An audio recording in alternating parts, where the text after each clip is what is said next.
샬롬, 좋은 아침입니다. 오늘 말씀은 요한복음 5장 1절부터 15절까지입니다. 그 후에 유대인의 명절이 되어 예수께서 예루살렘에 올라가시니라. 예루살렘에 있는 양문 곁에 히브리 말로 베데스다라 하는 못이 있는데 거기 행각 5이 있고 그 안에 많은 병자, 맹인, 다리 저는 사람, 혈기 마른 사람들이 누워 물의 움직임을 기다리니 이는 천사가 가끔 못에 내려와 물을 움직이게 하는데 움직인 후에 먼저 들어가는 자는 어떤 병에 걸렸든지 낫게 되밀어라. 거기 38째 된 병자가 있더라.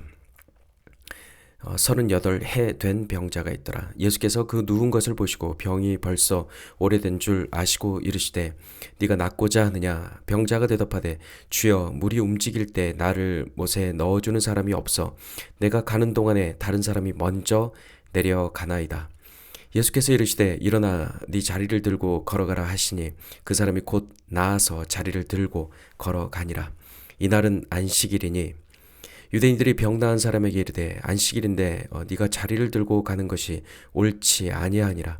대답하되 나를 낫게 한 그가 자리를 들고 걸어가라 하더라 하니 그들이 묻되 너에게 자리를 들고 걸어가라 한 사람이 누구냐 하되 고침을 받은 사람은 그가 누구인지 알지 못하니 이는 거기 사람이 많음으로 예수께서 이미 피하셨음이라. 그 후에 예수께서 성전에서 그 사람을 만나 이르시되 보라, 네가 나았으니 더 심한 것이 생기지 않게 다시는 죄를 범하지 말라 하시니 그 사람이 유대인들에게 가서 자기를 고친 이는 예수라 하니라. 아멘. 유대인의 명절이 되어 예수께서 예루살렘에 올라가십니다. 예수님의 3년간의 모든 사역은 예루살렘을 향해 있습니다. 예수께서 예루살렘으로 올라가시는 이것은 매우 깊은 울림을 줍니다. 왜냐하면 이것은 예수께서 예루살렘에 올라가셔서 우리 죄를 대신해 십자가에 죽으실 것을 예표하는 것이고 또 하늘로 올라가셔서 우리의 향후 거처인 새 예루살렘을 준비하실 것을 예표하는 것이기 때문입니다. 모든 것이 은혜입니다. 우린 아무것도 한 것이 없는데 신랑 되신 예수께서 모든 일을 다 하셔서 준비하시니 참으로 큰 은혜입니다.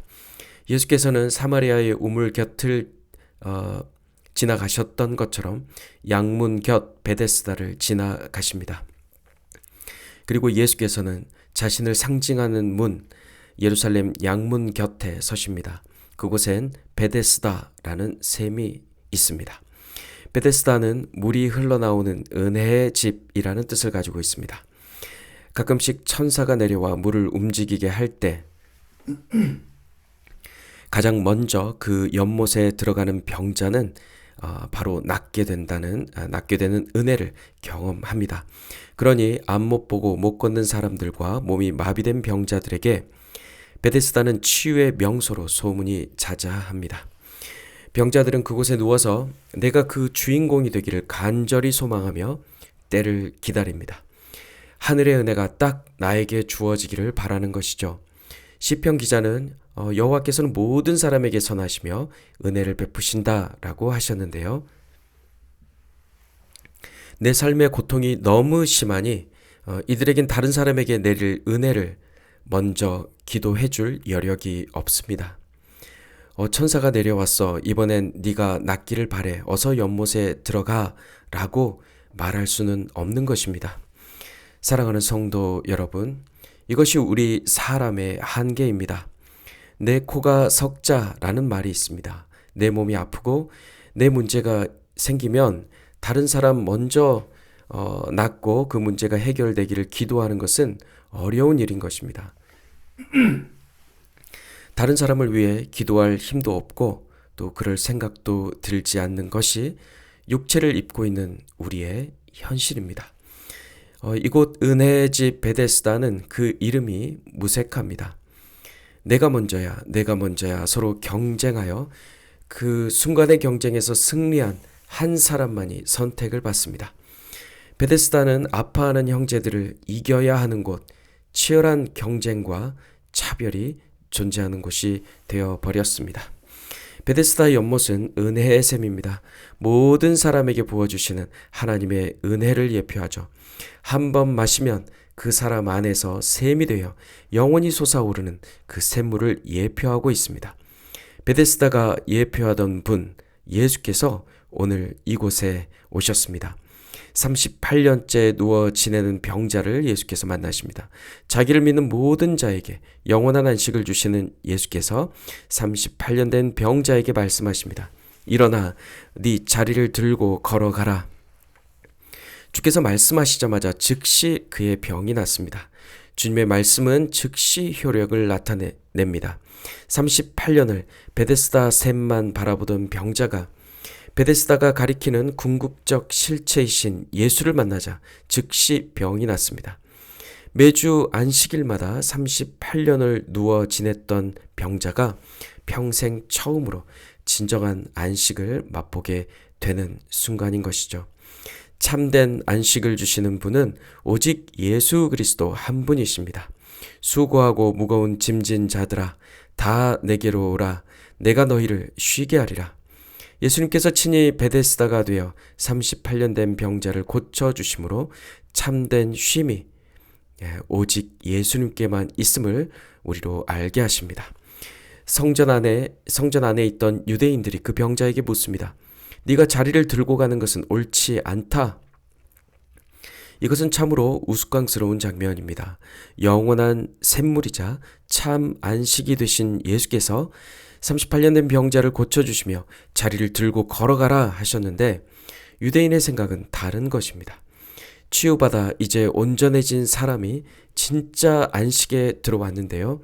유대인들은 그들이 만든 율법과 전통에 집착하며 그를 정죄하는 것입니다.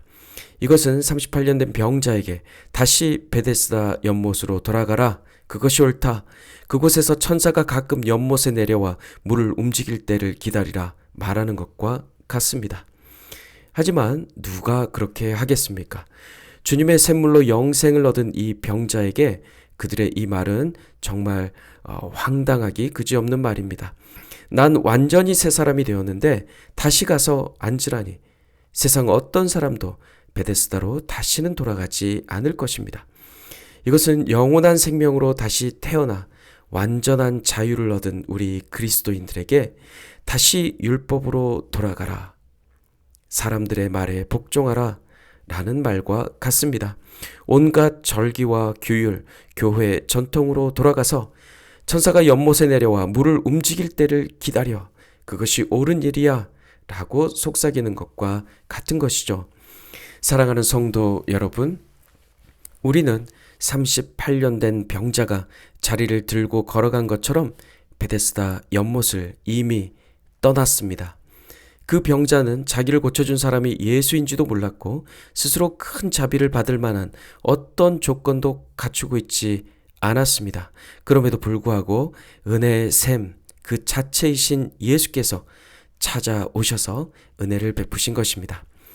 분명한 사실은 나는 나 스스로의 힘으로 베데스다를 떠난 적이 없다는 것입니다. 그 크신 하나님의 사랑과 자비를 받을 만큼 내가 무언가를 한 것도 없습니다.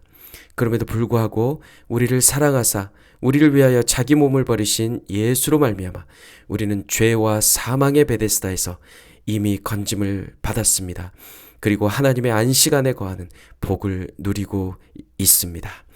단순히 육체가 나은 것만이 아니라 하나님과의 관계 회복을 위해서 주님께서는 이렇게 말씀하십니다. 보라, 네가 나았으니 더 심한 것이 생기지 않게 다시는 죄를 범하지 말라. 사랑하는 성도 여러분, 우리도 예전에는 거짓 안식이 작동하는 그 베데스다에 앉아 있었습니다.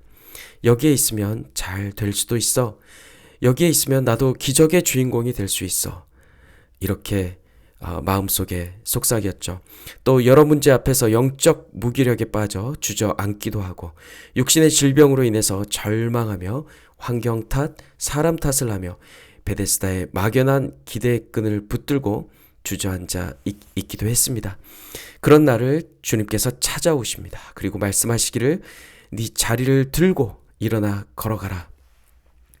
진정한 은혜의 샘이 되신 예수께서 이렇게 말씀하실 때 일어나 자리를 들고 걸어갑시다. 주님 말씀 앞에 오늘 하루 순종하며 나아갑시다.